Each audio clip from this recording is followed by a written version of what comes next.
सबसे पहले local self government का कॉन्सेप्ट समझिए, इसकी विचारधारा क्या है।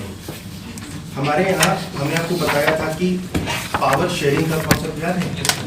पावर शेयरिंग दो स्तर पे होगी, एक वर्टिकल और एक हॉरिजॉन्टल। वर्टिकल पावर शेयरिंग क्या थी? केंद्र और राज्य के बीच डिवीजन ऑफ पावर। और horizontal power sharing separation of power. हमने आपको समझाया था कि शक्ति का जितना ज्यादा विकेंद्रीकरण होगा, शक्ति जितना ज्यादा डिसेंट्रलाइज होगी, उतनी ही बढ़िया होगी। तो ये डिसेंट्रलाइजेशन का एक और चरण था। हमारे यहाँ जो डिसेंट्रलाइज किया गया पावर को, डिवीजन जो किया गया पावर का, वो सेंटर और स्टेट के बीच में किया गया। पंचायती राज और म्युनिसिपैलिटी के माध्यम से तीसरा चरण और बनाया गया, सत्ता का, गवर्नमेंट का तीसरी लेयर बनाई गई, इसको कहा गया लोकल सेल्फ गवर्नमेंट।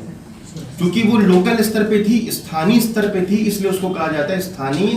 सेल्फ का मतलब होता है वही लोग अपने आप को रूल करेंगे, तो सेल्फ गवर्नमेंट हो गई। एक कॉन्सेप्ट होता है डेमोक्रेटिक डिसेंट्रलाइजेशन का, लोकतांत्रिक विकेंद्रीकरण का, ये उसका उदाहरण था। इसको हम लोग पार्टिसिपेटरी डेमोक्रेसी भी कहते हैं, सहभागिता मूलक लोकतंत्र भी कहते हैं, क्योंकि यहाँ पे जनता का जो सबसे निचला स्तर है, गांव का स्तर, ठीक, उस गांव के स्तर पे भी जो वहां की जनता है, उसके पास लॉ बनाने की पावर आ जाएगी, उसके पास में शासन करने की पावर आएगी। इसलिए हर व्यक्ति के पास में, यानी लोकतंत्र का जो फायदा है वो हर व्यक्ति के हाथ तक जा रहा है। राजनीतिक शक्ति हर व्यक्ति के हाथ तक जा रही है, इसको बोला जाता है पार्टिसिपेटरी डेमोक्रेसी, क्योंकि वो लोकतंत्र में पार्टिसिपेट करने वाले हैं। तो दो शब्द आपको समझ में आ गए, डेमोक्रेटिक डिसेंट्रलाइजेशन, लोकतांत्रिक विकेंद्रीकरण, और दूसरा क्या है? पार्टिसिपेटरी डेमोक्रेसी, सहभागिता मूलक लोकतंत्र। अब हमारे यहाँ पंचायतों का जो कॉन्सेप्ट था, ये कोई नया कॉन्सेप्ट नहीं है, ये तो 1773 के रेगुलेटिंग एक्ट से है। लेकिन उस समय की जो पंचायतें होती थी वो ब्रिटिश सरकार के अधीन हुआ करती थी, जमींदार हुआ करते थे, तो सही से पंचायतें काम नहीं कर पाती थी। धीरे धीरे क्या हुआ, इसके इतिहास पर बात करने जा रहे हैं, ध्यान से सुनिएगा, हिस्ट्री क्या थी। धीरे धीरे क्या हुआ, आगे चलकर देखा गया, जब 1882 आया, एक व्यक्ति थे लॉर्ड रिपन। उन्होंने क्या किया, 1882 में एक ड्राफ्ट तैयार किया, और वो ड्राफ्ट लोकल सेल्फ गवर्नमेंट पर था, इसलिए उनको फादर कहा जाता है लोकल सेल्फ गवर्नमेंट। उस ड्राफ्ट को कहा गया मैग्ना कार्टा, स्थानीय स्वशासन का मैग्ना कार्टा। किसको कहा गया? लॉर्ड रिपन के रेजोल्यूशन को कहा जाता है स्थानीय स्वशासन का मैग्ना कार्टा 1882। एग्जाम का क्वेश्चन हो सकता है, वनडे एग्जाम में ऐसे क्वेश्चन बन सकते हैं। Lord Ripon 1882। उसके बाद में आगे भारत में पंचायतों का कॉन्सेप्ट कब इंट्रोड्यूस हुआ? 1919 के मॉन्टेग्यू चेल्सफोर्ड रिफॉर्म से। समझ में आ गया आपको? 1919 के मॉन्टेग्यू चेल्सफोर्ड रिफॉर्म्स के माध्यम से स्टेट लेजिस्लेचर, जो समय स्टेट नहीं बोलेंगे, उस समय प्रोविंशियल लेजिस्लेचर हुआ करते थे। जो प्रोविंस थे भारत में, अंग्रेजों के टाइम पर उन्हें प्रांत कहते थे, उन हर प्रांत में विधानसभाएं होती थी। तो पंचायती राज से संबंधित कानून बनाने की शक्ति किसको दे दी गई? प्रोविंशियल लेजिस्लेचर को दी गई। प्रोविंशियल लेजिस्लेचर का मतलब प्रांतीय विधानसभाओं को दी गई। तो उसको कब इंट्रोड्यूस किया गया भारत में? 1919 के government of India act Montagu Chelmsford reform से। ठीक, उसके आगे बढ़ते हैं। फिर ये चलता रहा सब कुछ, फिर हमारा कॉन्स्टिट्यूशन बना। जब संविधान बना तो इसको लेकर आम सहमति नहीं बन पाई थी कॉन्स्टिट्यूएंट असेंबली के मेंबर्स में। तो उन लोग ने क्या किया, बीच का रास्ता निकाला और क्या काम करते हैं, पंचायतों को कॉन्स्टिट्यूशनल दर्जा नहीं देते हैं, लेकिन पंचायतों के कॉन्स्टिट्यूशन का जिक्र, पंचायतों के एस्टेब्लिशमेंट का जिक्र डायरेक्टिव प्रिंसिपल में कर देते हैं, और आर्टिकल 40 बनाया गया। आर्टिकल 40 आप पढ़ चुके हैं, उसमें पंचायती राज के स्थापना, पंचायती राज के स्वायत्त शासन और पंचायती राज को सारी शक्तियां देने की बात की गई है, आर्टिकल 40 DPSP। और आगे बढ़िए, हमारे यहाँ इस पंचायती राज को लागू करने के लिए स्टार्टिंग में शुरुआत हो गई थी। सबसे पहले फोर्ड फाउंडेशन ने 1951 और 52 में कम्युनिटी डेवलपमेंट प्रोग्राम चलाए, जिसको कहा जाता है सामुदायिक विकास कार्यक्रम। फोर्ड फाउंडेशन ने वो जो कार्यक्रम थे वो कुछ हद तक सफल हो पाए, कुछ हद तक सफल नहीं हो पाए। तो जब पता लगाया गया वो सफल नहीं हो पाए, तो उसमें एक बात सामने आई। वो बात थी कि जनता के पार्टिसिपेशन का अभाव, lack of participation of public, उसके कारण वो कार्यक्रम सफल नहीं हो पाए। तो इसलिए एक बात दिमाग में सबके बैठ चुकी थी कि जनता को पार्टिसिपेट कराने के लिए हमें क्या करना होगा, हमें उन्हें शासन करने की ताकत देनी होगी, और वो तभी मिल सकती है जब पंचायती राज और म्यूनिसिपैलिटी का गठन किया जाए। तो 1957 में पहली बार बलवंत राय मेहता समिति का गठन किया गया। ठीक, ये जो बलवंत राय मेहता है, इनको भारत में लोकल सेल्फ गवर्नमेंट का आर्किटेक्चर भी कहा जाता है, मतलब पंचायती राज का इनको आर्किटेक्चर भी कहा जाता है। और ये क्वेश्चन आपके पेपर में कम से कम 10 बार पूछा गया है कि पंचायती राज का आर्किटेक्चर किसको कहा जाता है, बलवंत राय मेहता को। ठीक, अब देखिए एक करके फटाफट नोट्स में देखिएगा, मैंने सब फैक्ट लिख दिए हैं जितने हो सकते हैं। नवंबर 1957 में रिपोर्ट सौंपी, 57 में ही बनी। ठीक, इन्होंने सिफारिश क्या करी, इन्होंने कहा कि पंचायती राज में 3 स्तर होने चाहिए। पंचायती राज में सबसे पहला जिला लेवल पे, उसके बाद में इंटरमीडिएट मध्यवर्ती स्तर पे, उसके बाद में ग्राउंड लेवल पे, यानी कि सबसे निचला स्तर होना चाहिए। तो सत्ता के पंचायती राज के अंदर सत्ता के 3 स्तर होने चाहिए, डिस्ट्रिक्ट लेवल पे, इंटरमीडिएट लेवल पे, और जो तीसरे नंबर पे ग्राउंड लेवल पे। तो जो 3 टायर स्ट्रक्चर जो बात की गई थी, ये किसने की थी, इसी को हम लोग ने अपने कॉन्स्टिट्यूशन में इनकॉर्पोरेट किया था। अभी आप आगे पढ़ेंगे, सत्ता के भारत में पंचायती राज में 3 स्तर ही हैं, डिस्ट्रिक्ट, इंटरमीडिएट में अध्यक्ष ब्लॉक प्रमुख होता है, बड़े हो, जो सबसे लोअर होती है उसका अध्यक्ष प्रधान होता है, और जो सबसे ऊंची होती है उसका अध्यक्ष जिला पंचायत अध्यक्ष होता है, प्रेसिडेंट ऑफ जिला पंचायत। 3 स्तर बनाए गए। अगला देखो, उसके बाद में समिति ने इसकी सिफारिशों को एनडीसी द्वारा जनवरी में एनडीसी ने स्वीकार कर लिया था, नेशनल डेवलपमेंट काउंसिल ने। अब लिखा है बीआर मेहता को भारत के पंचायती राज व्यवस्था का वास्तुकार या शिल्पी कहा जाता है। वास्तुकार का मतलब आर्किटेक्ट। अगला पढ़िए, अशोक मेहता।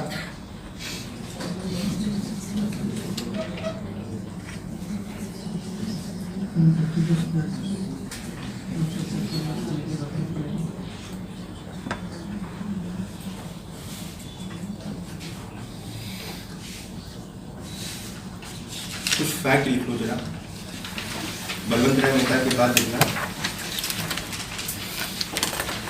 देखो, 2 अक्टूबर 1959 में पहली पंचायत का उद्घाटन किया था नेहरू ने। क्या था वो, लिख लीजिए, नागौर जिला राजस्थान।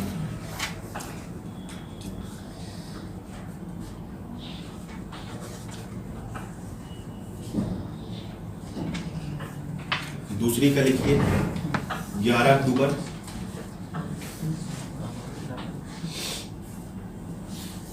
आंध्र प्रदेश स्टेट, महबूब नगर जिला, और आगे बढ़िए शादनगर विकास खंड।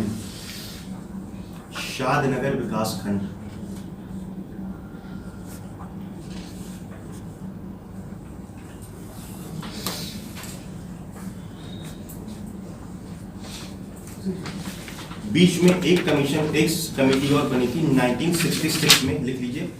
1966 में एडमिनिस्ट्रेटिव रिफॉर्म्स कमीशन, जो भी बताए थे आपको, पहला प्रशासनिक सुधार आयोग, लिखो फर्स्ट एडमिनिस्ट्रेटिव रिफॉर्म्स कमीशन। उसने भी कहा था कि जिले में विकास के सारे जितने भी विकास के कार्य होते हैं, इनको डिस्ट्रिक्ट मजिस्ट्रेट से लेकर डिस्ट्रिक्ट काउंसिल को सौंप दिए जाने चाहिए, ये कहा था इसने। विकास कार्यों को डीएम से लेकर,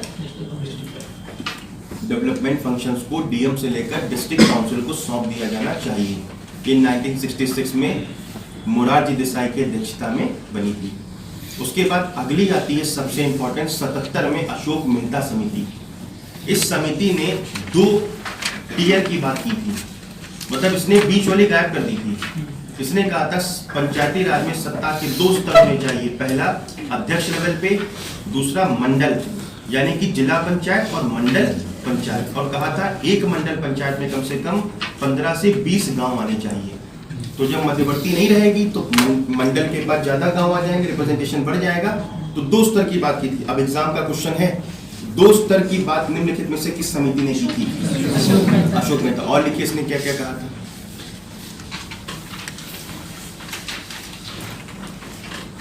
एक एक करके लिखते जाइएगा। सबसे पहले लिखिए चुनाव दलगत आधार पर होने चाहिए। Elections must be based on political parties basis, मतलब पार्टी टिकट देगी जैसे विधानसभा वगैरह के चुनाव होते हैं। आगे लिखिए, इसने कहा SC ST को रिजर्वेशन दिया जाना चाहिए,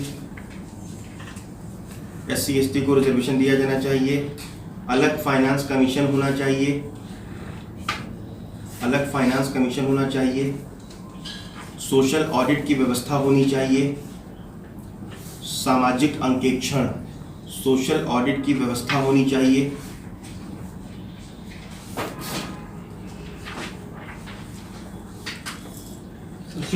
सोशल ऑडिट, सामाजिक अंकेक्षण, कितने लिखिए, बाकी छोड़ दीजिए उनको, और भी कई सारी थी, मेन ये है। ठीक है, हो गया। नेक्स्ट देखिए, नेक्स्ट कमेटी किसमें जो अभी चल रही है ना बलवंत राय से नहीं है ये। ठीक,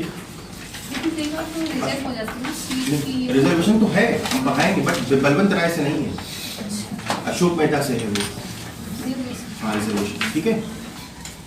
SC ST को रिजर्वेशन है, महिलाओं को भी 1/3 इसमें अभी डिस्कस करेंगे, कॉन्स्टिट्यूशनल प्रोविजन पर आएंगे।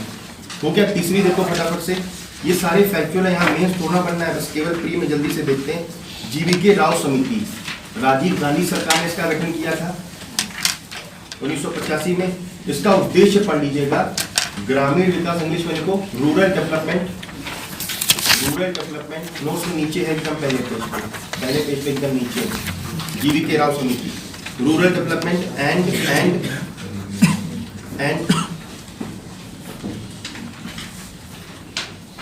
लिख लो गरीबी उन्मूलन, poverty alleviation programme, poverty alleviation programme.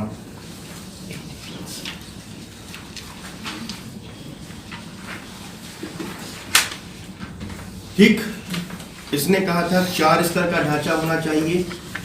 एक स्टेट के स्तर पर भी बॉडी होनी चाहिए जिसका नाम रखा गया state development council, state development council.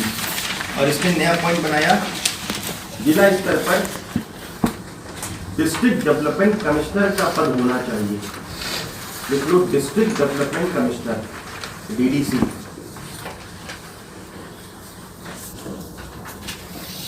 जिला विकास आयुक्त को कहते हैं डिस्ट्रिक्ट डेवलपमेंट कमिश्नर का पद होना। सीधा पूछेगा, डिस्ट्रिक्ट डेवलपमेंट कमिश्नर के पद को बनाने की सिफारिश किस कमेटी ने की थी? GVK Rao committee. सीधा, ये सारे क्वेश्चन वनडे एग्जाम के लिए हैं, ये सवाल IAS में कभी भी नहीं पूछे जाते, ध्यान रखना, PCS में पूछे जा सकते हैं आपसे। नेक्स्ट देखो, LM सिंघवी समिति, लक्ष्मी मल सिंघवी, ये भी राजीव गांधी ने बनाया था, इसको भी अच्छा ठीक लिख लीजिएगा। जो GVK राव समिति थी, इसको लिख लेना कार्य समिति के नाम से भी जाना जाता है, कार्य समिति, CARD, कार्य समिति, कार्य समिति, इसको कार्य समिति, CARD, कार्य समिति के नाम से भी जाना जाता है। अगला लिखिए, देख लीजिए 1986 में LM सिंघवी, इसे भी राजीव गांधी ने बनाया। इसमें आपको 1-2 पॉइंट इंपॉर्टेंट याद रखने हैं, जैसे चौथा पॉइंट, इसने कहा था दलगत आधारों पर पंचायतों का चुनाव नहीं होना चाहिए। सीधा क्वेश्चन बना एग्जाम में, दलगत आधारों पर पंचायतों का चुनाव नहीं होना चाहिए। अशोक मेहता ने क्या कहा था? होना चाहिए। इसने कहा था नहीं होना, नहीं पूछ लेगा आपसे, ठीक, ध्यान रखना। अगला पंचायती राज अधिकरण, इसको कहते हैं पंचायती राज ट्रिब्यूनल। पंचायती राज ट्रिब्यूनल, चुनाव निश्चित अंतराल पर कराए जाएं, मतलब एक फिक्स टेन्योर में चुनाव होने चाहिए, क्योंकि जब तक पंचायतों को कॉन्स्टिट्यूशनल स्टेटस नहीं मिला था तब तक क्या होता था, स्टेट कभी भी नहीं चाहते थे कि पंचायतों के चुनाव हो। वो हमेशा स्टेट्स हमेशा पंचायतों को कमजोर करना चाहते थे। क्यों? क्योंकि सत्ता कहां से इनके पास पहुंचेगी? राज्यों से, और राज्य कभी नहीं चाहेंगे कि हमारी पावर इन पंचायतों को मिले। इस कारण 10-10 साल हो जाते थे, पंचायतों के चुनाव नहीं होते थे। तो निश्चित अंतराल पर ज्यादा बल दे दिया गया और कहा गया कि किसी भी कीमत पर चुनाव ऐसा ना हो कि टाले जाएं। तो ये तभी पॉसिबल है जब कॉन्स्टिट्यूशनल स्टेटस मिलेगा इनको, तो ये रास्ता कहाँ जा रहा है? धीरे धीरे संवैधानिक संशोधन की ओर जा रहा है। ठीक, आगे देखिए, पीके थोंगल समिति बनी 88 में, पूरा लिखा हुआ है, पंचायती राज व्यवस्था को संवैधानिक दर्जा दिया जाए, जिला परिषद को प्रमुख संस्था के तौर पर विकसित किया जाए, डिस्ट्रिक्ट काउंसिल को। सेंट्रिक कौन होगा? सेंटर बॉडी किसे बनाया गया? डेवलपमेंट एक्सपेंडिचर की डिस्ट्रिक्ट काउंसिल को, जिला परिषद को। डीएम को डीसी का सीईओ बनाया जाए, डिस्ट्रिक्ट मजिस्ट्रेट को डिस्ट्रिक्ट काउंसिल का चीफ एग्जीक्यूटिव ऑफिसर बनाया जाए। 5 वर्ष के लिए इसका कार्यकाल हो, वित्त आयोग का गठन होना चाहिए। वही सेम बातें रिपीट की गई हैं। ठीक, जो बातें सेम है वो आप ज्यादा फोर्स मत करेगा, बस एक एक दो पॉइंट इसमें आपको पढ़ने होंगे। यहाँ तक आप समझ गए? पीके थोंगल। इसके बाद कॉन्स्टिट्यूशन में 73rd अमेंडमेंट हुआ। जब ये संशोधन किया गया, उस समय जो सरकार थी, प्रधानमंत्री के नाम पूछता है आइए इसके पेपर में, उस समय जो सरकार थी वो किसकी थी? पीवी नरसिम्हा राव की। 1992 में लिख लो, दोनों संशोधन प्रधानमंत्री नरसिम्हा राव के टाइम पर हुए। पूछ सकता है एग्जाम में, प्रधानमंत्री खूब पूछना है एग्जाम में, पीवी नरसिम्हा राव के टाइम पर संशोधन हुए थे। अब आइए, अब मेन टॉपिक स्टार्ट हो रहा है कॉन्स्टिट्यूशनल प्रोविजंस का। एक एक करके देखते हैं। यहाँ से एक ही क्वेश्चन मेंस में आया, यही आ ही सकता है, वो डिस्कस कर देंगे भी कौन सा आया था। ठीक, यहाँ से प्रीलिम्स के लिए इंपॉर्टेंट चैप्टर है, प्री के लिए बहुत इंपॉर्टेंट है। और आपके घटना चक्र में कम से कम हमको लगता है 80-90 क्वेश्चन दिए होंगे यहाँ से, है ना? तो प्री के लिए अच्छे से तैयार करिए। देखिए, शुरू करते हैं। सबसे पहला, main provisions of 73rd amendment, 73वें संशोधन के महत्वपूर्ण प्रावधान। पहला देखिए, अब एक एक करके समझते हैं। आप जान चुके हैं पंचायतों का स्तर कैसा होगा? 3 टायर होगा। देखो, सबसे पहले समझते हैं ग्राम क्या होगा, गांव किसे कहेंगे, फिर ग्राम सभा क्या होगी, फिर ग्राम पंचायत क्या होगी। इसकी ध्यान रखना, ये स्टेट लेजिस्लेचर के पास पावर है, क्योंकि लोकल गवर्नमेंट स्टेट लिस्ट का विषय है। इस पर कानून राज्य की विधानसभाएं बनाएंगी। ठीक है, तो हर राज्य में अलग अलग व्यवस्था है। अगर आपको उत्तर प्रदेश के बारे में जानना हो तो आप पंचायती राज एक्ट को पढ़ लेना। ठीक, वीडियो की क्लास होती तो हम पढ़ा देते, यहाँ पे स्टेट स्पेसिफिक नहीं पढ़ाएंगे हम। समझ में आ गया आपको? तो स्टेट में क्या है वो पढ़ना हो आपको, तो उस एक्ट का, उस राज्य का कानून खरीद के उसको पढ़ लेना। हम जनरल प्रोविजन की बात करेंगे जो कॉन्स्टिट्यूशन में। ग्राम क्या होता है? ग्राम वो होगा जो गवर्नर नोटिफाई करेगा। समझ में आ गया आपको? गांव वो होगा जिसे गवर्नर नोटिफाई करेगा। अब हो सकता है कि उस ग्राम में 2-3 ग्राम आ जाए, तो कहा गया अगर छोटे छोटे गांव हैं तो 2-3 गांव का समूह मिलाकर क्या बनाएगा? ग्राम बनाएगा। ग्राम शब्द का इस्तेमाल है कॉन्स्टिट्यूशन इंग्लिश में भी। ग्राम को विलेज कहा जाता है, गांव। तो एक गांव भी हो सकता है और 2-3 गांव का समूह भी हो सकता है, उसे हम बोलते हैं ग्राम। और इस ग्राम को नोटिफाई कौन करता है? गवर्नर नोटिफाई करता है कि ये ग्राम है। ठीक, अब उस ग्राम में रहने वाले जितने लोग होंगे जो वोट दे सकते हैं, जो वोटर्स हैं, जिन्हें हम रजिस्टर्ड वोटर बोलेंगे, इनका समूह कहलाता है ग्राम सभा। ध्यान से सुनिएगा, यहाँ कंफ्यूजन होती है। ग्राम पंचायत और ग्राम सभा में कंफ्यूजन होगा। रजिस्टर्ड वोटर्स का समूह क्या कहलाएगा? ग्राम सभा। ग्राम सभा कैसी बॉडी है? इलेक्टेड बॉडी है? नहीं, इलेक्टेड नहीं है ये नॉन इलेक्टेड बॉडी है। ये वोट देगी। अब इन जिनको ये वोट देगी वो इलेक्टेड होगी, वो ग्राम पंचायत होगा। समझ में आ गया आपको? वो क्या होगी? ग्राम पंचायत। ग्राम पंचायत वो होगी ग्राम पंचायत। इस ग्राम पंचायत में कई लोग होंगे। इस ग्राम पंचायत का जो अध्यक्ष होता है वो होता है प्रधान। प्रधान जी होते हैं, प्रधान जी, तो प्रधान जी होते हैं। कोई प्रधान है या किसी का कोई? फिर कौन है प्रधान? आप उठाओ जरा, कौन है? हम पहले पता कर लेते हैं ना। बताओ प्रधान कौन है? बड़े पापा प्रधान है। ठीक है, नहीं तो हम शुरू हो जाते हैं ना। हाँ, तो दिक्कत हमें कोई नहीं, हमें मौज दे दिया, हमको कहाँ कोई रोक पाएगा बोलने से यार। देखो, हम जब न्यायालय को नहीं छोड़ते हैं, सुप्रीम कोर्ट, हाई कोर्ट को, तो धन क्या की? समझ आ गया आपको? ग्राम पंचायत का मतलब, ग्राम पंचायत इलेक्टेड बॉडी है जिसके अध्यक्ष को कहते हैं प्रधान। ठीक, अब इसके स्ट्रक्चर को देखिए ध्यान से। हमारे यहाँ कितने स्ट्रक्चर बने, इसको बेयर से नहीं करवाएंगे, बहुत ज्यादा कॉम्प्लिकेटेड होगा, केवल इस पर देखिएगा। सबसे पहले क्या बना, डिस्ट्रिक्ट, इंटरमीडिएट, मध्यवर्ती और फिर विलेज। 3 स्तर बने पंचायती राज में। डिस्ट्रिक्ट में क्या आया, इसका अध्यक्ष कौन होगा, डीएम नहीं होगा, जिला पंचायत, प्रेसिडेंट ऑफ जिला पंचायत। लाल बत्ती मिलती थी पहले, समझ में आ गया। इसके बाद इसको जो दर्जा मिलता है वो राज्य मंत्री का दर्जा होता है, बहुत बहुत पावरफुल पर्सन होता है इस डिस्ट्रिक्ट के अंदर, प्रेसिडेंट होता है। इसका होता है ब्लॉक प्रमुख, प्रमुख साहब होते हैं, प्रमुख साहब, गाड़ी पीछे देखा होता है ना प्रमुख, ये प्रधान हो गया। अब देखो डिस्ट्रिक्ट, इंटरमीडिएट और विलेज, इसकी भी पंचायत होती है, इसकी भी पंचायत होगी। इसकी इंटरमीडिएट पंचायत के सदस्य बीडीसी मेंबर होते हैं। इस विलेज में ग्राम पंचायत के सदस्य होते हैं और इसमें जिला पंचायत के सदस्य होते हैं। ठीक, कहा गया कि जिस स्टेट की पॉपुलेशन 20 लाख से कम है वहां ये नहीं होगी। समझ आ गया कॉन्सेप्ट क्या है। छोटे स्टेट्स में ये बीच वाली नहीं होगी। जिस स्टेट की जनसंख्या 20 लाख से ज्यादा होगी उस स्टेट में तीनों स्तर होंगे पंचायत के। जिस स्टेट में 20 लाख से कम होगी वहां पर केवल 2 स्तर होंगे, एक टॉप स्तर होगा और एक एकदम लोअर लेवल पर होगा, मध्यवर्ती वहां पर नहीं होगा। आपके नोट्स में ये पॉइंट लिखा हुआ है, देख लीजिएगा। 20 लाख से अधिक है वहां पंचायत के 3 स्तर होंगे, मिला सबको, पंचायत के 3 स्तर। अब आता है पंचायतों की संरचना। ठीक, ये वही 2-3 पॉइंट इसमें टेक्निकल है, बाकी चैप्टर स्मूथली कंप्लीट हो जाएगा। देखिए संरचना हमने सामने रखी है आपकी। अब इसमें कॉन्स्टिट्यूशन ने क्या किया, स्टेट लेजिस्लेचर को पावर दी कि वो कानून बनाकर सब कुछ डिसाइड करेगी। कॉन्स्टिट्यूशन ने कुछ बातें बोली हैं, बाकी सब किस पर छोड़ दिया, राज्य के विधानमंडल पर छोड़ा। कहा गया कि जो विलेज पंचायत होगी, विलेज पंचायत, अब देखिए यहां 2 चीजें आएंगी। इन पंचायतों के मेंबर्स होंगे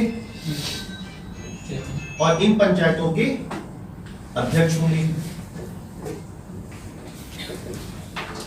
ऐसे ही आप समझ पाएंगे इनको, अलग अलग करके पूरा समझ में आएगा। तो यहाँ चुनाव किसका किसका हो सकता है, एक सदस्यों का, एक अध्यक्ष का।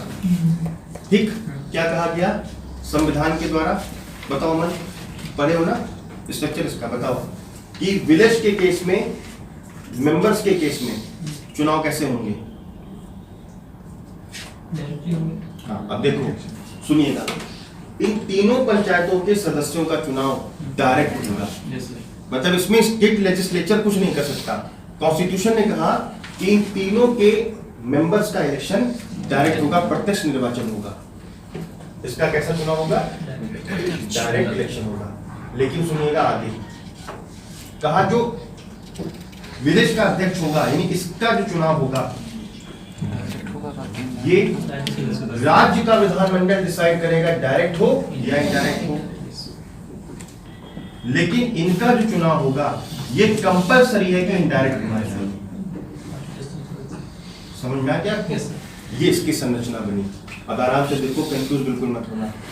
क्वेश्चंस यहाँ से बहुत पूछे जाते हैं कि तीनों पंचायत के मेंबर्स का चुनाव डायरेक्ट होगा। ठीक, प्रधान का चुनाव डायरेक्ट या इनडायरेक्ट जैसा राज्य का विधानमंडल तय करेगा।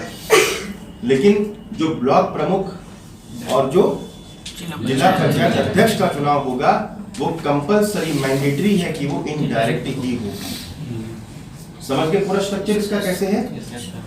फिर कहा गया कि जो विधायक और सांसद होंगे उस क्षेत्र के, उनको इन पंचायतों की मीटिंग में बुलाया जा सकता है। उनको प्रतिनिधित्व देने के लिए उन पंचायतों की मीटिंग में बुलाया जा सकता है। ये इसका स्ट्रक्चर है। अब आप अपनी कॉपी पे देख लीजिए।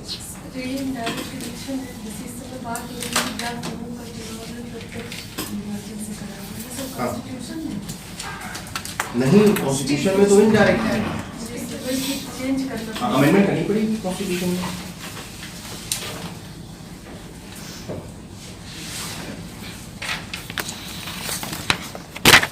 एक्चुअली इसमें पैसा बहुत चलता है, इसीलिए ऐसा होता है। देखिए, जो मैं आपको बताऊं, हमारे जाने पता नहीं कितने प्रधान, जिला पंचायत ब्लॉक प्रमुख हैं, उनसे एक बात सब पता चल जाती है।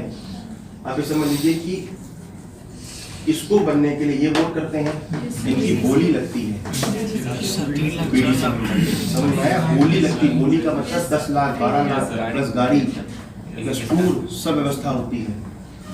कुछ समय पहले बोलेरो मिला करती थी, आज स्कॉर्पियो सफारी है, कुछ टाइम बाद फॉर्च्यूनर मिलने लगेगी, कुछ टाइम बाद हेलीकॉप्टर मिलेगा। देखो इनोवा,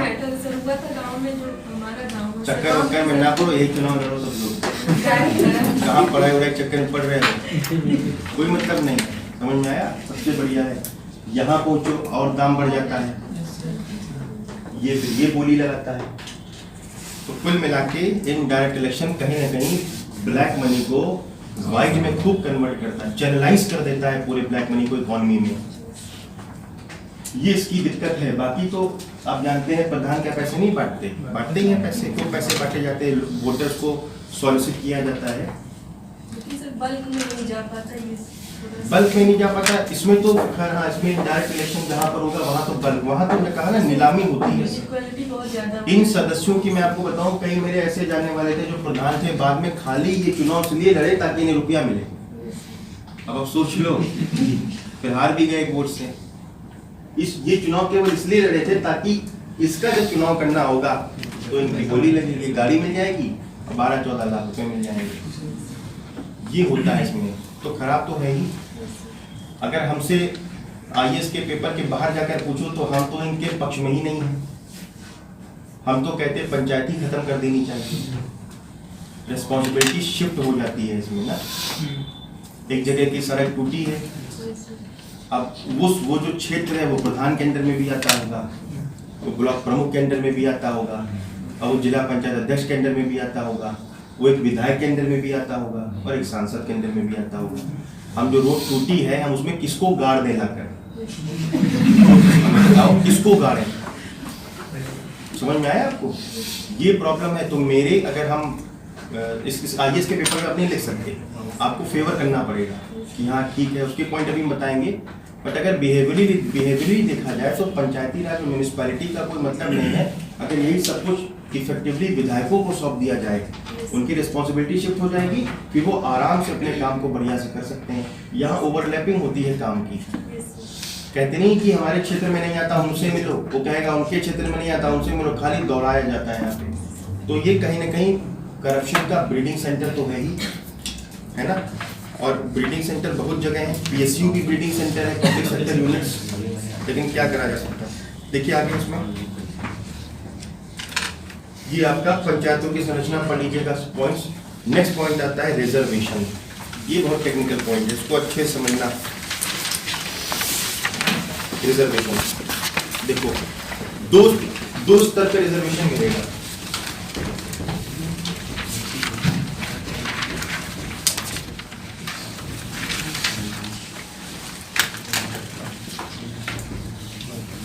इस समय एक बड़ी कॉन्स्टिट्यूशनल क्राइसिस हो गई पुलिस और वकीलों के बीच में।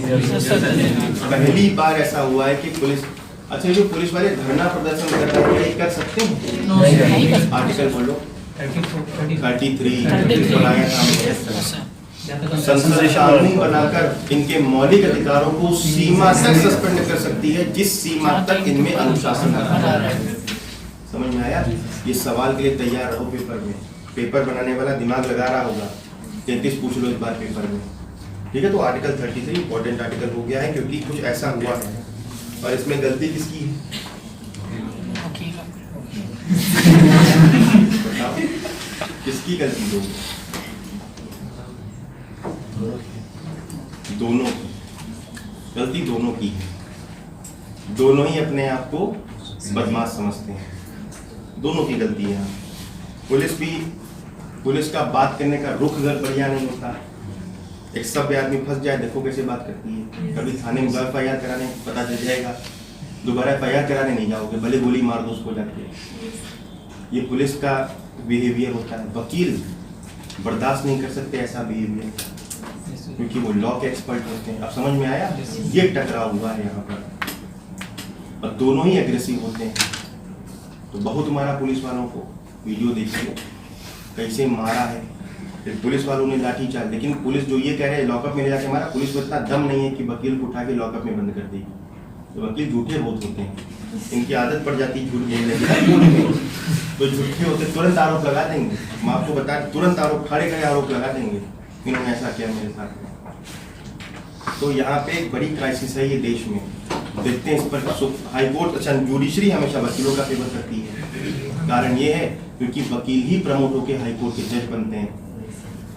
तो ये कहीं ना कहीं क्राइसिस है। इस क्राइसिस पर भी क्वेश्चन, इंटरनल सिक्योरिटी चैप्टर है आपके, इसमें क्वेश्चन आ सकता है यहाँ से। उसमें आप सारे बल के बारे में पढ़ेंगे, पढ़ा ही नहीं, कभी जानते नहीं होंगे, कुछ है भी सीआरपीएफ के बारे में, सीआईएसएफ के बारे में, बीएसएफ के बारे में, ये सब पढ़ोगे। इंटरनल सिक्योरिटी पूरा किताब आती है, उसको ले लो, अभी पढ़ना शुरू करो इंटरनल सिक्योरिटी के बारे में। वहाँ से क्वेश्चन उठ सकता है कि आपको, आप क्या समझते हैं इससे क्या होना चाहिए।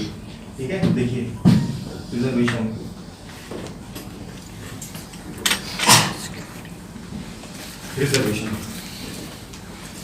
जो अच्छे लॉयर्स हैं, जिनमें जो समझो शहर के नामी ग्रामी वकील होते हैं, वो कभी आपको नहीं मिलेंगे ये सब लफंगई में। ये कौन वकील होते हैं? वो होते हैं जिनकी वकालत चलती नहीं है, जो दलाली करते हैं बाहर बैठ के, बुलाते हैं यहाँ तुम्हारा रेंट एग्रीमेंट बनवाते हैं, तुम्हारा डाइवोर्स करवाते हैं, यहाँ समझ में आया? ये वो वाले होते हैं। तो वो वाले हैं तो उसका मतलब ये खाली तो रहते ही हैं। हाई कोर्ट में भी तो बवाल हुआ था, स्वास्थ्य भवन के सामने फायरिंग कर दी थी वकील ने, बहुत भयानक। सीआरपीएफ घुस गई थी अंदर, तब जाके कंट्रोल कर पाए थे। एपी साई की बेंच के पास बम गिरा था। अब सोचो बम कहाँ से आ गया। जज साहब भगे बंद करके, अगला समय सीनियर जज थे उस समय एपी साई, तब पुलिस ढूंढ रही थी, सबको चिन्हित कर रही थी। तो विरोध प्रदर्शन का मतलब हिंसात्मक हो जाते हैं ना ये लोग।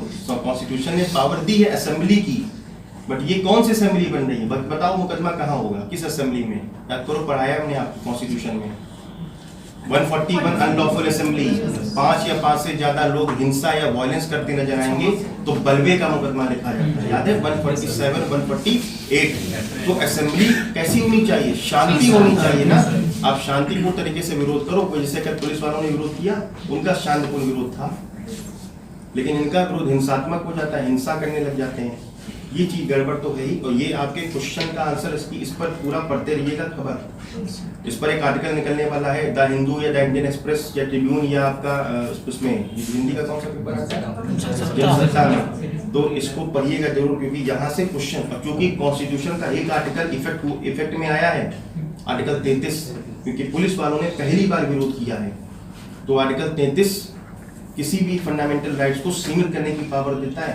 तो क्वेश्चन पूछने के यहाँ पर चांसेस हैं आपको। ठीक, देखिए रिजर्वेशन एक मिलेगा आपको सीट्स पर। एक सीट्स का मतलब होता है स्थानों पर। एक मिलेगा आपको पद पर, ऑफिस पर। बिल्कुल अलग करके पढ़िएगा, ज्यादा क्लियर हो जाएगा। पद पर, स्थानों पर और पद पर दोनों अलग अलग हैं। स्थानों का मतलब होता है मेंबर्स के लिए बात हो रही है, मेंबर्स नहीं थे जो पंचायत के मेंबर्स, और पद का मतलब पंचायत के अध्यक्ष की बात हो रही है। ब्रैकेट में यहाँ पे लिखो सदस्यों के बारे में, और यहाँ पे लिख लो अध्यक्षों के बारे में। अध्यक्षों का मतलब होता है तीनों पंचायतों के अध्यक्षों के बारे में। ठीक, आगे बढ़ते हैं, सुनिएगा आराम से। कहा गया कि SC, ST और महिलाओं को आरक्षण दिया जाएगा पंचायतों में। ओबीसी के बारे में कहा गया कि स्टेट लेजिस्लेचर लॉ बना के ओबीसी को भी आरक्षण दे सकता है। अगर आपको यूपी की बात करूं तो यूपी में आरक्षण है ओबीसी को। ठीक, स्टेट लेजिस्लेचर ओबीसी को भी आरक्षण दे सकता है। क्या ये मैंडेटरी प्रोविजन है या डिस्क्रिशनरी प्रोविजन है? विवेकाधीन प्रावधान है। अच्छा, SC, ST महिलाओं को देना कैसा प्रावधान है? डिस्क्रिशनरी या मैंडेटरी? मैंडेटरी, ये जरूरी प्रावधान हो गया। ठीक, समझते हैं कैसे देगा। देखिए, कहा गया कि उस पंचायत में जो उस पंचायत की टोटल पॉपुलेशन है, फॉर्मूला बनेगा यहाँ पर, उस पंचायत की टोटल पॉपुलेशन न्यूमरेटर में रखेंगे उस SC की पॉपुलेशन को उस पंचायत में। ठीक, इससे क्या निकल कर आएगा? परसेंटेज ऑफ एससी निकल आएगा उस पंचायत में, उतनी सीटें आरक्षित कर दी जाएंगी उस पंचायत के क्षेत्र से। समझ आ गया सबको? क्या फॉर्मूला बना? SC number of schedule caste in panchayat upon total population of panchayat into 100 कर देंगे। 100 नहीं करेंगे तो रेशियो निकल आएगा, 100 कर देंगे तो परसेंटेज में आ जाएगा, उतनी परसेंट सीटें, कुल सीटों का उतना परसेंट आरक्षित कर दिया जाएगा एससी के लिए, और ऐसे एसटी का निकल आ जाएगा। यहाँ तक आपको समझ में आया? अब आइए महिलाओं के लिए। कहा गया कि कुल सीटों का 1/3 मिनिमम एटलीस्ट 1/3 महिलाओं के लिए आरक्षित होगा। अब सवाल उठता है कि 1/3 से ज्यादा अगर कोई स्टेट लेजिस्लेचर लॉ बनाना चाहे, बना सकता है? बिल्कुल बना सकता है। उसे 1/3 तो देना ही है। वो चाहे तो 70% आरक्षण महिलाओं को दे दे। उत्तराखंड वगैरह में 50% रिजर्वेशन होता है पंचायतों में। इसका मतलब 1/3 किसको मिलेगा? विमेन्स को मिलेगा। फिर आगे सुनिएगा, कहा गया कि जो 1/3 है, इस 1/3 में 1/3 एससी एसटी महिलाओं को भी मिलेगा।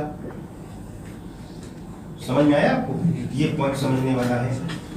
1/3 में 1/3 ST। हाँ यस ठीक, मतलब 33% का आरक्षण एससी एसटी महिलाओं को भी मिलेगा। अब ये याद रखना कि जो टोटल बनकर सारी महिलाओं को था, इसमें ये आरक्षण इंक्लूडेड है, इंक्लूसिव है। इंक्लूसिव कॉन्स्टिट्यूशन में लिखा हुआ है, इंक्लूडेड है रिजर्वेशन। समझ में आ गया सबको? ये तो सिचुएशन बन गई किसकी? सीटों की। सीटों में ये व्यवस्था करी गई। एक बार पढ़ो जरा जल्दी से, पहले पढ़े तो तब आगे बढ़ो।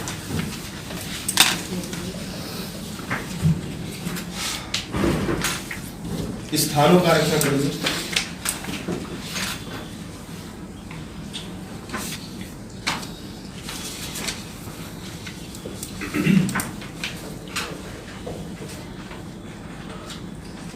सोशल में जो कौन सा?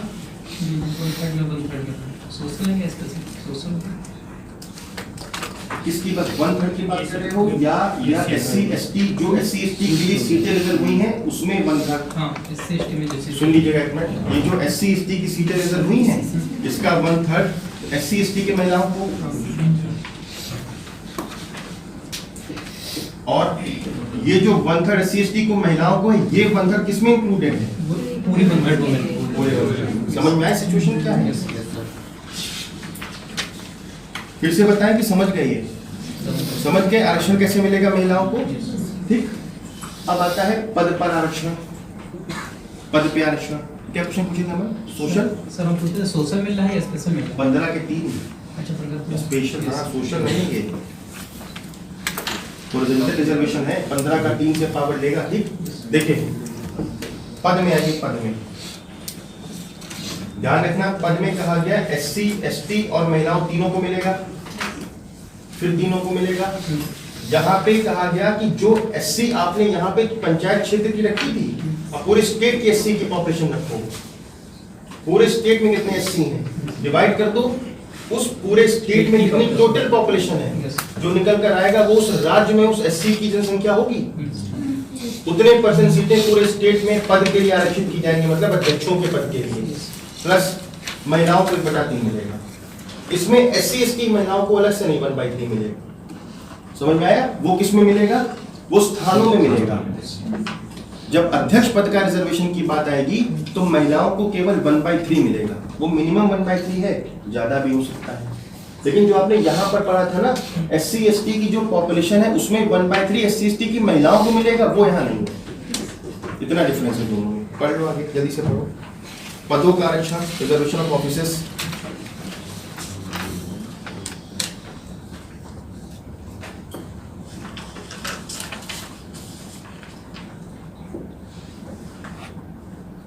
आगे एक काम करेक्शन कर लो, इस 243 को 334 कर लो।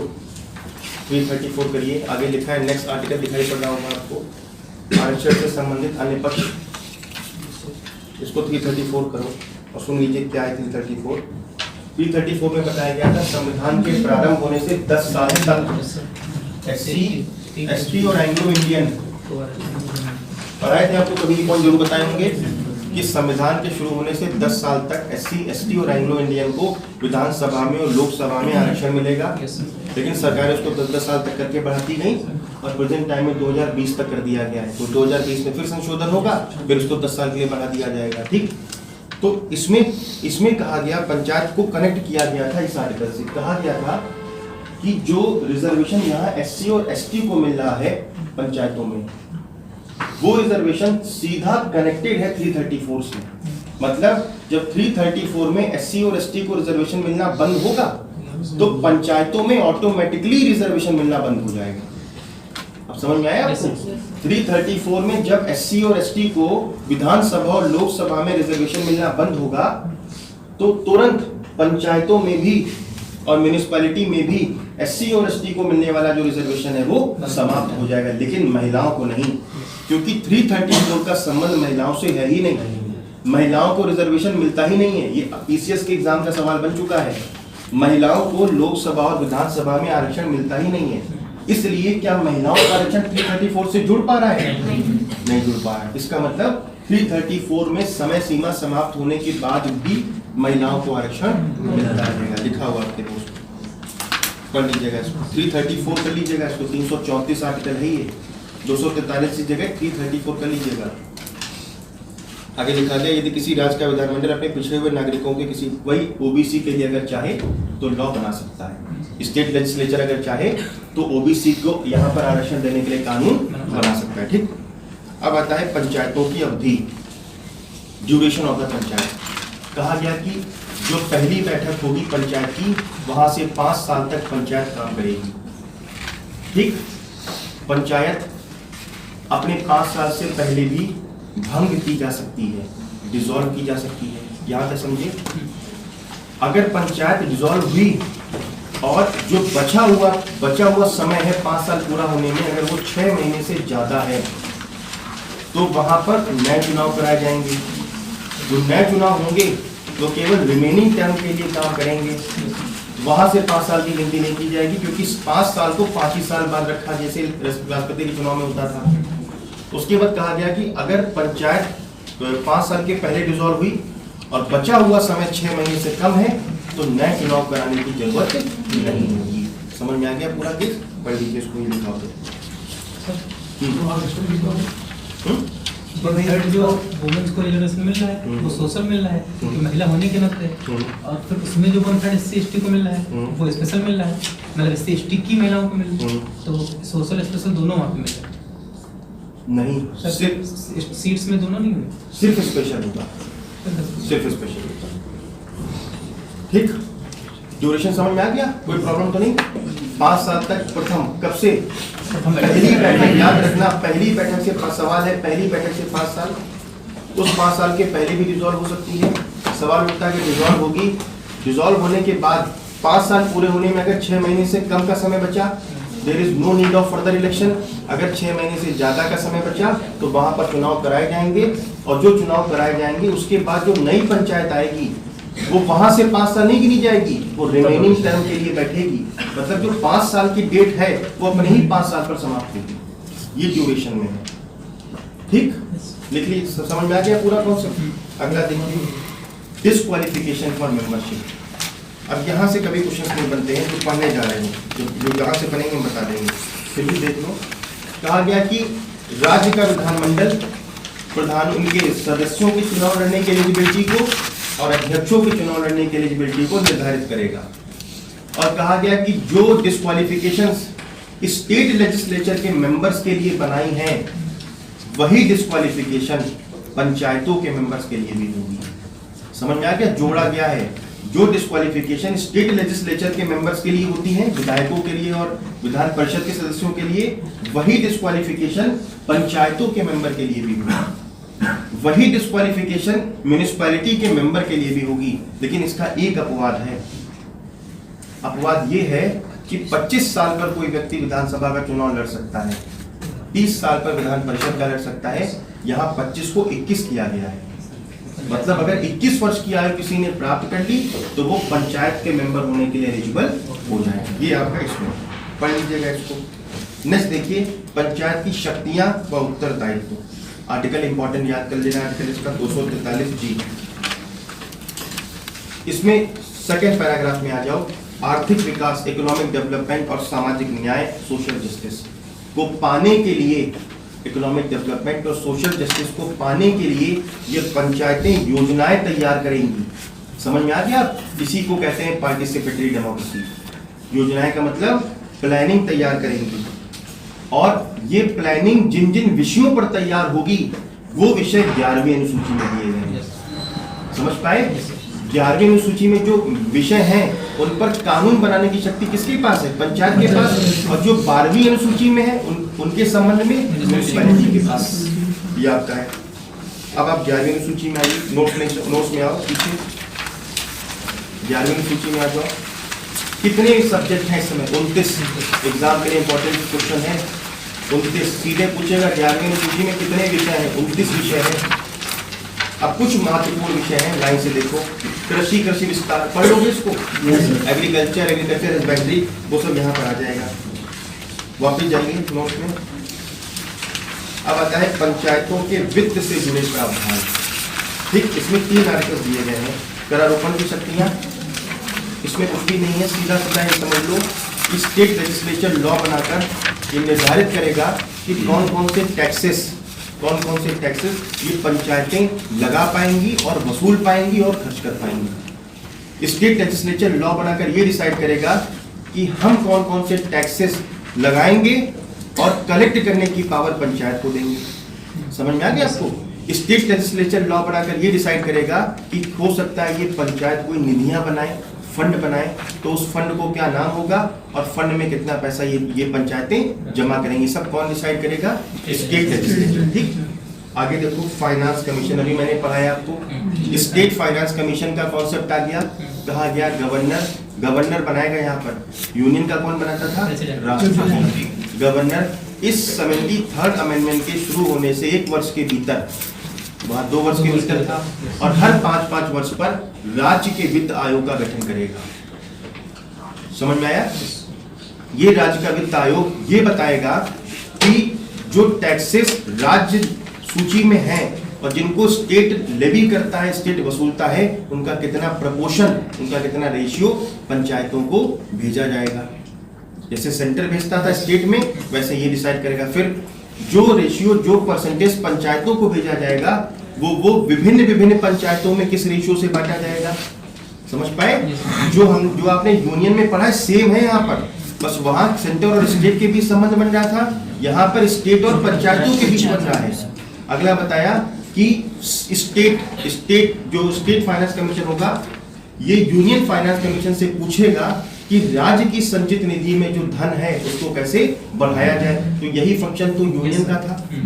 अगर यूनियन समझ गया हो तो उसमें कोई प्रॉब्लम नहीं आएगी, क्योंकि दोनों आपस में जुड़े हुए हैं। ये फंक्शंस होते हैं स्टेट फाइनेंस कमीशन के। स्टेट फाइनेंस कमीशन अपनी रिपोर्ट स्टेट लेजिस्लेचर के दोनों सदनों में रखवाएगा, जैसे यूनियन रखवाता था। उसके बाद में साथ में स्पष्टीकारक ज्ञापन भी रखवाएगा, एक्सप्लानेटरी मेमोरेंडम भी रखवाएगा, और ये बताएगा कि हमने स्टेट फाइनेंस कमीशन की कौन कौन सी सिफारिशों को मानने से मना कर दिया है। सेम चीज वहां पर थी। उसकी रिपोर्ट भी बाइंडिंग नहीं थी, इसकी रिपोर्ट भी बाइंडिंग नहीं है, मगर बाइंडिंग नेचर का रूप ले लेगी, क्योंकि विपक्ष सरकार पर हमलावर हो जाएगा कि बताओ तुमने स्टेट फाइनेंस कमीशन की सिफारिशों को क्यों नहीं माना।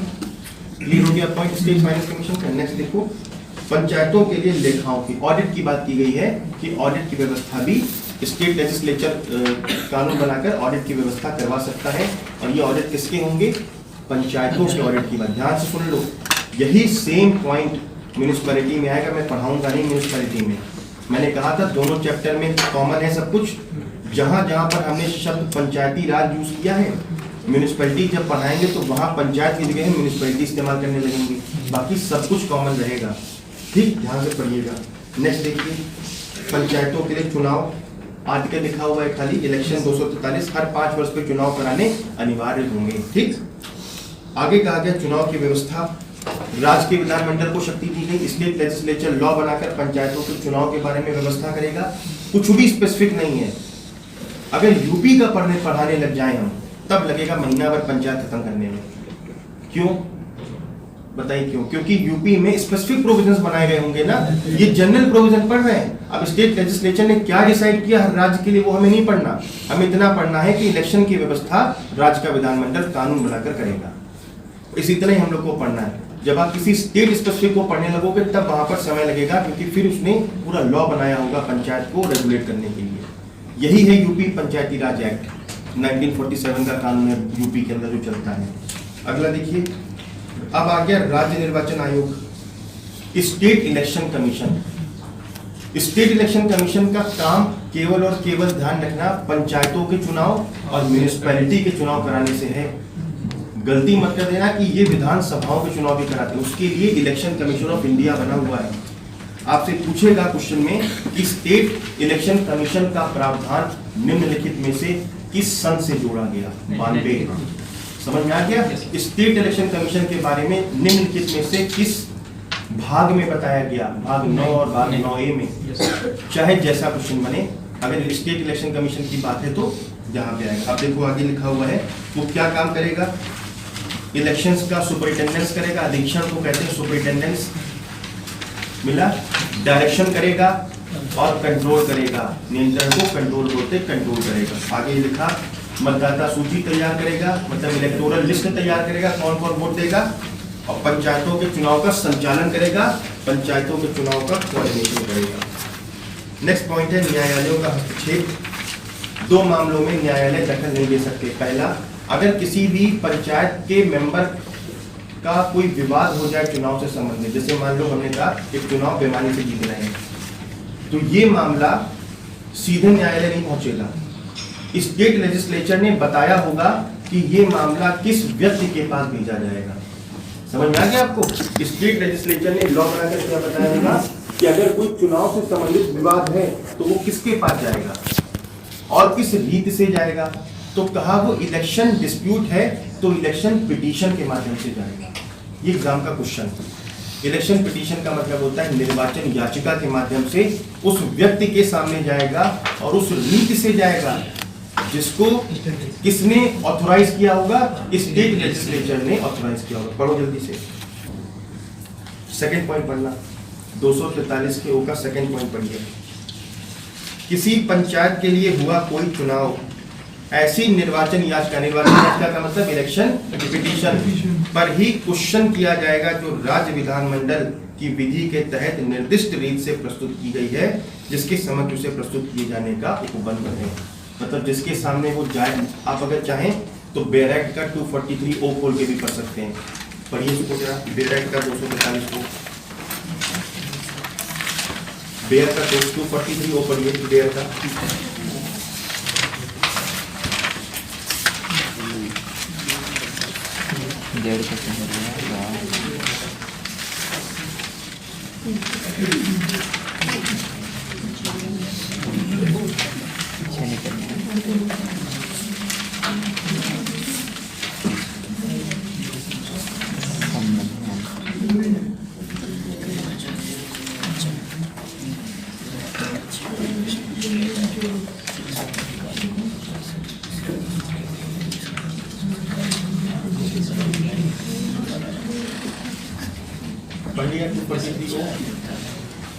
सबको इलेक्शन पिटीशन के माध्यम से जाएगा, उस रीति से जाएगा और उस व्यक्ति के सामने जाएगा जिसको ऑथोराइज किया होगा स्टेट लेजिस्लेचर के लॉ में। इसका पहला पॉइंट ये है कि जो परिसीमन होगा, जिसको डिलिमिटेशन कहते हैं, जो पूरे पंचायतों को टुकड़ों में बांटा जाएगा। समझ में आ गया आपको? वो किस रीत से बांटा जाएगा, उसका मैनर क्या होगा बांटने का, इस पर भी न्यायालय अपना दखल नहीं देगा। पढ़ लो फर्स्ट पॉइंट, जल्दी से पढ़ो। 243 का पहला पॉइंट पढ़िए सब लोग। डिलिमिटेशन यूज किया गया होगा।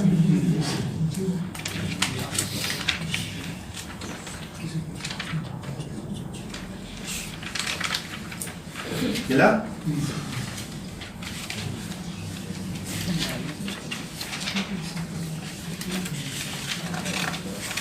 मिल गया सबको? ठीक, जो परिसीमन हुआ है, जो क्षेत्रों का आवंटन हुआ है, जो एलोकेशन हुआ है, क्षेत्र को बांटा गया है, छोटी छोटी पंचायत में तोड़ा गया है पूरे स्टेट को, वो किस रीति से तोड़ा गया है, उसका क्या फॉर्मूला था, उस पर कोई भी न्यायालय अपना दखल नहीं देगा। तो दो ध्यान रखना, 2 बातें ऐसी हैं जिनमें जुडिशरी को रोका गया है दखल देने से।